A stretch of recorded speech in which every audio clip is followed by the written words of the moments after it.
Hello বন্ধুরা, আমরা একটা নতুন ভিডিও নিয়ে চলে এসেছি। তো ভিডিওটা অনেক দিন আগেই দেওয়ার কথা ছিল, কিন্তু আমি কাজের ব্যস্ততাতে আর আমার ছেলের এক্সামও চলছিল, ওই জন্য ভিডিওটা এডিটও করা হয়নি আর দেওয়াও হয়নি। আমরা পুজোর ছুটিতে বেড়াতে চলে গিয়েছিলাম মন্দারমণি। তো ফার্স্টে কোনো প্ল্যান ছিল না যে মন্দারমণি যাব, কোনো ঠিকই হচ্ছিল না। ভাবছিলাম যে কলকাতাতে একটু ঘোরাঘুরি করে বাড়ি ফিরে চলে আসবো। তা সেটা লাস্ট পর্যন্ত মন্দারমণি ঠিক করা হলো এবং হঠাৎ করে প্ল্যান হয়ে গেল সব ভাই বোনেদের যে চলো মন্দারমণি ঘুরে আসি সব ফ্যামিলি। তো চলে গেছিলাম আমরা, আমার ভাইরা, ভাইয়ের বউ, ভাইয়ের ছানা পোনা এবং আমি আর আমার ছেলে মিলে চলে গেছিলাম মন্দারমণি। তো এখানে আমরা পৌঁছে গেছি বর্ধমান থেকে শিয়ালদা স্টেশন। তো শিয়ালদা স্টেশন পৌঁছেই আমরা খেতে ঢুকে পড়েছি। তো আমার তো অন্য কিছু খেলে একটু গ্যাস অম্বল হয়ে যায়, ওই জন্য আমি ধোসা নিয়ে নিয়েছিলাম। আমার ধোসা খেলে শরীরটা ঠিক থাকে, তাই আমিও ধোসা খেলাম। ছেলে আমার স্যান্ডউইচ খাচ্ছিল, তারপরে আরও একজন চাউমিন, একজনে তো স্যান্ডউইচ খাবে, কিন্তু ধোসাটাও ওর খেতে মন যাচ্ছিলো। তো আমি অত বড় ধোসা খাওয়া তো আমার পক্ষে গোটাটা সম্ভব নয়, তাই বললাম চল তো তুইও একটুখানি খা, তারপরে স্যান্ডউইচ খাবি। তো এই যে ধোসাকে আমরা বেরিয়ে পড়বো আমার একটু বেড়াতে। তারপরে ভাইয়ের রুমে চলে গিয়েছিলাম, সেখান থেকে একটু রেস্ট নিয়ে সন্ধ্যেবেলায় আমরা পৌঁছে গেছিলাম আমাদের সব থেকে প্রিয় অ্যাক্সিস মলে। তো আমার ছেলের তো খুবই প্রিয়, সেখানে আমার ভাইপোটা এরকম টয় ট্রেনে চেপেছিল, ও তো সেই আনন্দের ঠিক নেই। একটু মজা করে পরের দিন সকালে আমরা চলে গেছিলাম মন্দারমণি। এই পৌঁছে গেছি এবং রিসর্টে নেমে একটু ফ্রেশ হয়ে ওরা ছানাটা তো সেই জলে সুইমিং পুলে নামবো, তাই আমার ভাইও নেমে পড়েছে সুইমিং পুলে ওকে নিয়ে ওর জেদ পূরণ করার জন্য। ও তো খুব আনন্দ করছে, তোমরা দেখতেই পাচ্ছ, ভীষণ আনন্দ। ও তো পুল থেকে উঠতেই চাইছিল না, আর একটা বাচ্চা এখনও এসে পৌঁছয়নি। ওরে বাপরে, ও তো সেই পুল থেকে উঠবে না এরকম। এ এখন পুলে আনন্দ করছে একাই। তা আমি একটুখানি ওর ভিডিওটা তুলে নিলাম। আমি আজকে আর নামিনি সুইমিং পুলে, কেননা একটু টায়ার্ড হয়েছিলাম, তো তাই রেস্ট নেওয়াটা খুবই দরকার ছিল। তো খুব মজা হয়েছে এই মন্দারমণিতে, সত্যি খুব সুন্দর জায়গা, ভিড়ভাট্টা কম, শান্ত নিরিবিলি পরিবেশে। কেউ যদি ভিড় নেই এটা বলবো না, ভিড় যথেষ্ট আছে, কিন্তু দীঘা, নিউ দীঘা, ওল্ড দীঘার মতো এতটাও ভিড় নয়। একটু নিরিবিলি পরিবেশটাকে যারা শান্ত পরিবেশ পছন্দ করে তাদের পক্ষে খুবই সুন্দর। আমার তো খুব ভালো লেগেছে, আমাদের সবারই খুব খুব খুব ভালো লেগেছে মন্দারমণিটা। রিসর্টটাও খুব সুন্দর ছিল। রিসর্টের ভিডিও আমি অন্য সময় আরেকবার করে দেখাবো, খুব সুন্দর। রিসর্টের ভিডিওটা আলাদা করে দিয়ে দেবো, এটা পুরোপুরি রিসর্টের ভিডিওটা দিনে। এটা রিসর্টের মধ্যেই সুইমিং পুলটা খুবই সুন্দর, কটেজ করা ছিল, আর খুব মজাও করেছি। আর সবারই ব্যবহার, স্টাফদের ব্যবহার খুবই ভালো। যে যেরকম ইচ্ছে মতো খাবার অর্ডার করে দিলে তারা সেখানে টাইম দিলে বানিয়ে দেয়।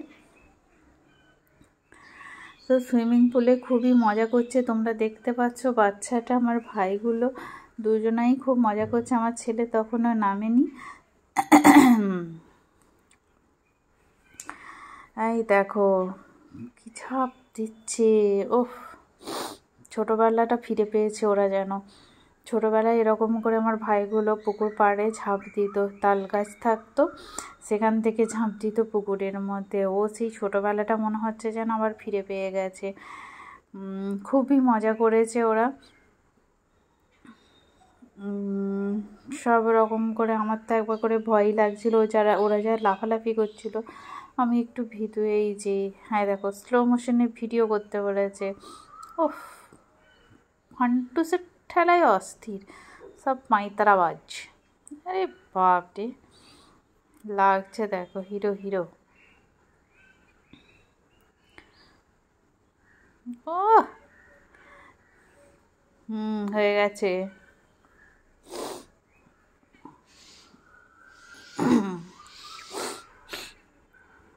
শুধু স্টাইল, এদের সব স্টাইল। এই দেখো আরেকজন।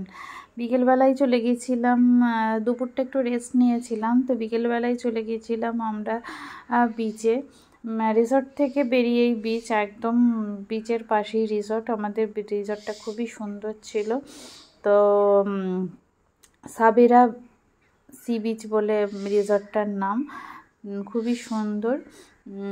আর এই যে আমার ছেলে ভিডিও করতে বললো, আমিও ভিডিও করতে ক্যামেরাম্যান হয়ে গেছিলাম ভিডিও করতে। আর খুব ব্যস্ত, আর খুব সুন্দর মনোরম পরিবেশ, খুব সুন্দর। মানে যে একটু শরীরটা খারাপ হয়েছিল বিচে গিয়ে, মনে হচ্ছে যেন আমি একদম পুরো তরতাজা হয়ে গেলাম, ফ্রেশ, একটা ফ্রেশনেস, এটা যে ভাব, সেটা খুব সুন্দর হচ্ছিল। এই দেখো শাহরুখ খান হয়ে গেছে আমার ছেলে। ও শাহরুখ খান যে কি স্টাইল। মা ভিডিওটা করে দাও, ওর ইনস্টাগ্রামে দেবে। টুকু ছেলে আর কত রকম পোজ দিচ্ছে, সব তো আমরা জানতাম না। দেখো বিচ সকালবেলায়, পরের দিন সকালবেলায় উঠে আমি বিচের ওইখানে একটা ব্যালকনি করা আছে, ওখানটাতে গিয়েছিলাম। ওখানটা থেকে দেখো কি সুন্দর লাগছে সমুদ্রটা সকালে। যদিও বেলা হয়ে গিয়েছিল, ভোরবেলা তো নয়, ভোরবেলাটা বেশি ভালো লাগে। তো আমরা বেরিয়ে পড়লাম টিফিন করে আর করে বিচের দিকে সবাই। এই দেখো আমিও একটু ছোট ছেলে হয়ে গেছিলাম, সব ছানাগুলোর সাথে লাফালাফি করছিলাম সমুদ্রের মধ্যে। আমারও খুব মজা করেছি, খুবই মজা করেছি। না আমার তুলে আমি একটু মজা করছি। আমার ছেলে লাফাতে ব্যস্ত, একবার জলে নামবে। ওকে যখন আমরা দীঘায় গেছিলাম তখন খুবই ছোট ছিল, সমুদ্রের জলের গর্জনে ভয় পাচ্ছিল। একবার জোর করে আমি ওকে নিয়ে গিয়েছিলাম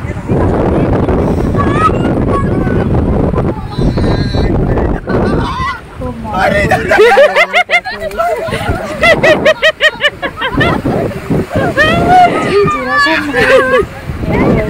সব নিজের মতো করে জীবন ফিরে পেয়েছিল। সব এত ব্যস্ত থাকে কর্মজীবন নিয়ে, আর আমি তো সংসার জীবন নিয়ে, ছেলে নিয়ে ব্যস্ত সারা দিন, সারা বছরই থাকি প্রায়, আর এরাও থাকে। তো এই সময়টাই একটু আমরা সবাই একসাথে ফ্রি হই, ছুটি পাই। তো খুব মজা পেয়েছে ওরা, যেন মানে জীবনটাকে একদম এনজয় করে নিতে চেয়েছে এই দুদিনের মধ্যে। কেননা এত ব্যস্ত, এত একঘেয়েমি জীবন অতিষ্ঠ হয়ে যায় একবার করে। যে আমরা সন্ধ্যাবেলায় একটু রাত হলে পরে বিচের লাগোয়া যে বাজারটা, সব বিভিন্ন রকম খাবার বিক্রি হচ্ছে, কলার পকোড়া, লঙ্কার পকোড়া, ভুট্টা পোড়া, দারুণ। ভুট্টা পোড়াটা সত্যিই খুব সুন্দর, অসাধারণ খেতে লাগলো, আমরা খেয়েছিলাম। তারপরে আলুর যে একটা চিপস করছিল, সেটাও খুব সুন্দর খেতে ছিল, আমার ছেলে খেয়েছিল। এখানটা ভালোই ভিড় ছিল, এখানটাতে ভালোই বাজারের মতো হয়েছে, এবং দেখো কি সুন্দর লাগছে লাইটগুলো বিচের মধ্যে। রাতটাও সুন্দর, দিনের সকালবেলায় যেমন সুন্দর বিচটা, সেরকম রাত্রেবেলাটাও দারুণ লাগছে, আলোকিত। এখানে সব একটু খেলা করছিল, জায়গাটা খুব সুন্দর করে সাজিয়েছে, খুবই সুন্দর, দারুণ, খুব ভালো। আমার তো ভীষণ ভীষণ ভালো লেগেছে।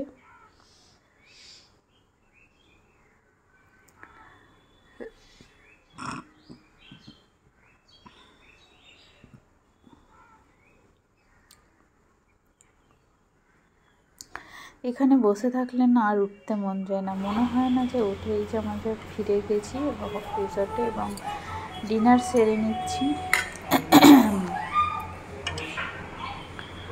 তোমাদের সাথে আমাদের লাঞ্চের ভিডিওটা শেয়ার করা হয়নি, কেননা সেই সময় আমার ভিডিও করা হয়ে ওঠেনি, খুব ব্যস্ত ছিলাম বেড়াতে গিয়ে। সবসময় ভিডিও করতেও ভালো লাগছিল না, তাই ভিডিওটা হয়নি, ভিডিওটা করেছি। পরের দিন আমরা চলে যাচ্ছিলাম নিউ দীঘা, কেননা আমাদের বিকেলবেলায় নিউ দীঘাতেই তো আমরা একটু বেরিয়ে পড়েছিলাম। ইলেকট্রোলাইটিক ড্রিঙ্ক বলছে যে তা আমরা লাঞ্চ স্নান করে সব বেরিয়ে পড়েছিলাম নিউ দীঘার উদ্দেশ্যে। অটো পাওয়া যায়, অটোটা রিজার্ভ করতে হবে, এবং আমরা চলে যাচ্ছি নিউ দীঘার করার জন্য দেওয়া আছে। ব্রিজের ধারে এরকম রাস্তাটা সত্যি এই মানে যাওয়াটা খুবই মজা হয়েছিল, খুবই সুন্দর মনে হচ্ছিল না কিছু বলি, চুপ করে শুধু সমুদ্রটাকে দেখি, দারুণ লাগছিল। প্রায় বেশি সমুদ্রের ধার দিয়েই ছিল। আমরা নিউ দীঘা পৌঁছে লাঞ্চটা সেরে নেওয়ার জন্য পৌঁছে গেছিলাম হোটেলে, এবং লাঞ্চটা সেরে নিলাম। খিদেও পেয়ে গিয়েছিল সবারই খুব।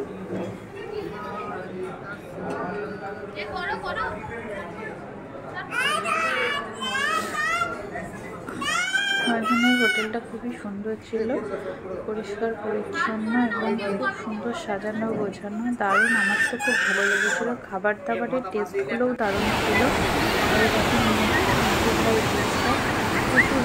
আগে আমরা যখন গেছিলাম এটা তো পারফেক্ট ছিল, বেশ মন্দার মতো বীজটা ছিল, কিন্তু এখন দেখছি বীজটাকে প্রচুর পারফেক্ট ফলে নামতে একটু অসুবিধা হচ্ছিল। পাথরের হাতটা কেটে যাওয়ার ভয়টাও ছিল, অনেকটা দূরেই নেমেছিল। আর নামতে বারণ করলাম, কেননা প্যান্ট গেঞ্জি এগুলো ভিজে যাবে, তো আবার চেঞ্জ করতে হবে, আবার ভিজে জিনিসটাকে নিতে হবে। যদিও একটু ভিজে ফেলেছিল, তো ওকে খুলতে হয়নি, ওটাই শুকিয়ে গিয়েছিল। তাই ওই জন্য আমি বারণ করছিলাম। আমি একটু দূরেই দাঁড়িয়েছিলাম দাদা, আমি তার হাফ প্যান্ট করেছিলাম না, যা আমার প্যান্টটা ভিজে যাবে বলে আমি আর নামিনি। আর ভিজে জিনিস কতক্ষণ আর ট্রাই করবো, বিরক্ত লাগে। অনেক ভালোই ভিড় ছিল, পুজোর সময় তো ভিড় হবেই, ভিড়টা ভালোই ছিল।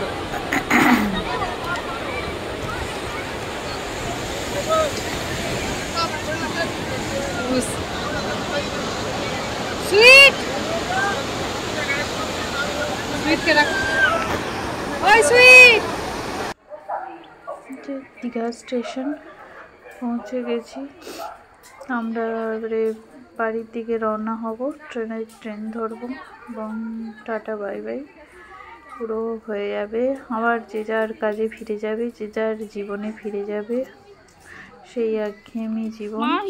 যে আমাদের মাহির সোনা কিছু একটা খেতে খেতে যাচ্ছে, জুস খেতে খেতে, ওআরএস খেতে খেতে যাচ্ছে। সব টায়ার্ড হয়ে গেছিলাম, আর এনার্জি ছিল না।